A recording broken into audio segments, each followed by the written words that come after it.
c'est où qu'a parlé, je prends engagement pour aller en province, soit pour aller en faire métail, ou bien pour aller joindre une famille d'accueil. Si on est toujours sur ce site là, sur le chèque là, l'État haïtien doit pour le pas bam non l'autre corps encore. Faire bénéficier à si bien. Donc ça veut dire là, on va le mettre aussi.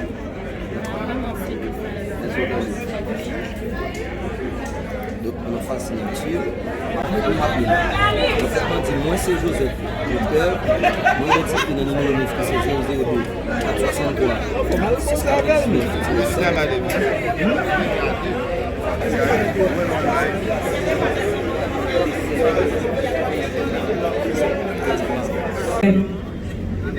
tout partenaire autour, eh bien, M. Joseph, non propos bienvenue, nous sommes écoutés là, Madame, Monsieur. Nous avons aussi le plaisir d'inviter maintenant le représentant de l'Organisation internationale pour les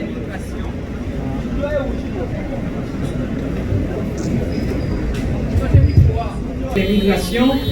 Il va nous partager l'appui logistique et technique fourni à cette initiative en collaboration avec l'ONM et la DGPC. Pardon, monsieur le représentant. Je vais faire ça dans le créole. On va essayer de faire qui parle français, qui parle créole. Monsieur le ministre des Affaires sociales et du Travail, Monsieur le ministre délégué à la solidarité aux affaires humanitaires, Monsieur le représentant du bureau de l'État pour les personnes handicapées, Monsieur le délégué du département de l'Ouest, Monsieur le directeur général de l'ONM et de la DGPC, chers collègues et partenaires, chers bénéficiaires, distingués invités. C'est pour moi un honneur de participer à cette rencontre stratégique mais aussi opérationnelle et consacrée au monde qui déplace l'Éternel.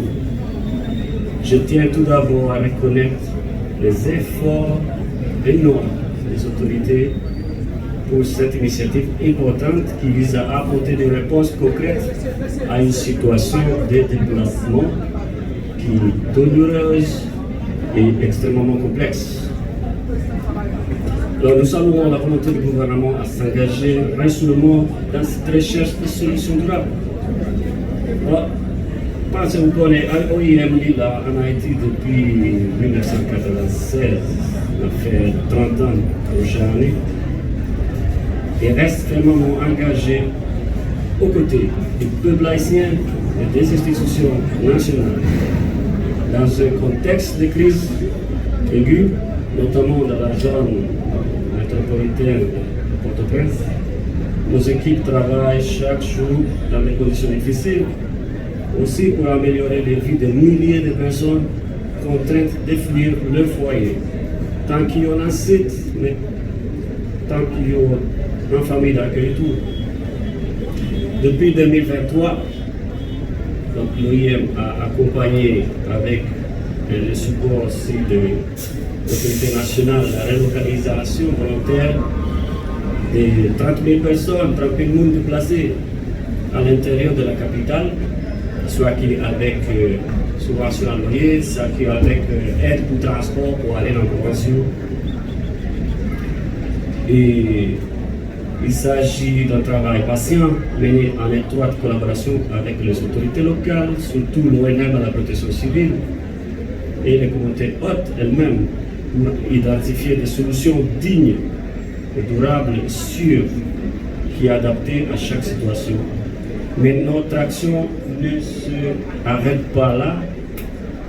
Donc, vous connaissez que dans ces déplacements, l'OIM avec d'autres partenaires, nous menons des activités genre capables de faire pour améliorer les conditions de vie dans le site, mais en dehors des sites, tout, qui c'est l'eau, qui c'est question d'hygiène, qui c'est santé psychosociale, tout, surtout pour tout le monde. Protection des personnes les plus exposées, notamment les femmes, les enfants, les personnes âgées et aussi les personnes en situation de handicap.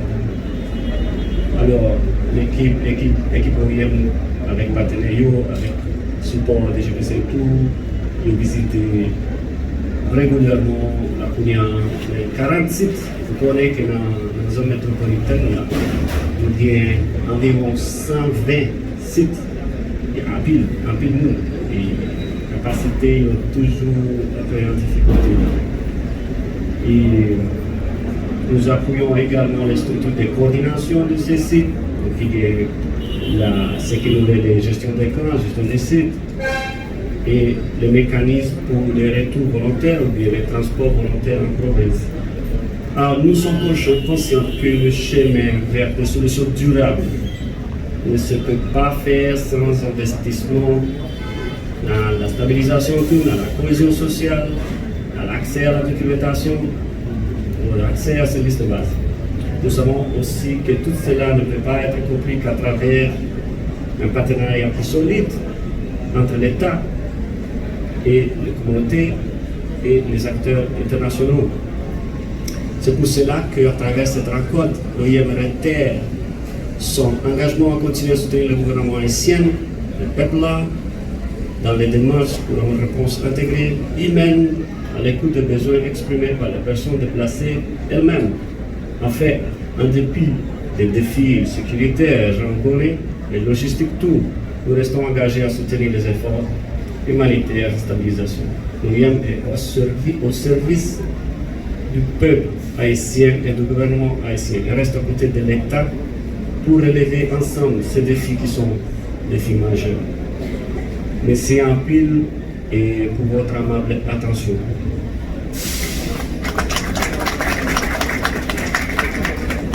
Merci à M. Daniele Fébé. Merci aussi à l'OIM pour ce soutien logistique essentiel qui démontre encore une fois la solidarité internationale envers les populations déplacées. À présent, Madame, Monsieur, nous appelons maintenant Monsieur le ministre des Affaires sociales et du Travail, Monsieur Georges Wilbert-Franck, pour son allocution sur les stratégies nationales de gestion des déplacements internes. Monsieur Georges Wilbert-Franck. Et regardez Placio très rapidement pour que les comptables du MAST et les préposés de l'ONM eux-mêmes sont capables de joindre nous directement pour capable permettre qu'enregistrement numérique là dérivé effectif. Merci beaucoup. Merci avec autorité gouvernementale, notamment Monsieur le Premier ministre, ainsi qu'au engagement constant envers les personnes déplacées internes. Merci aussi aux partenaires techniques et logistiques, particulièrement l'ONR, le secrétaire d'État à l'intégration des personnes handicapées, l'OIM, la DGPC, le MAST, qui est le ministère des Affaires sociales et du Travail, et toutes les équipes, le FAES, merci Monsieur le ministre, et toutes les équipes qui ont œuvré pour faire de cette journée un succès. À vous, chers bénéficiaires, nous vous souhaitons courage, dignité et espoir. Que ce geste du gouvernement contribue à alléger vos difficultés et vous donne un nouveau souffle pour avancer. Enfin, merci à chacun de vous. Merci, membres de la presse parlée, écrite et télévisée et en ligne. C'était Fedline Seïd Toussaint, MC de l'activité. Merci et je vous dis à très bientôt.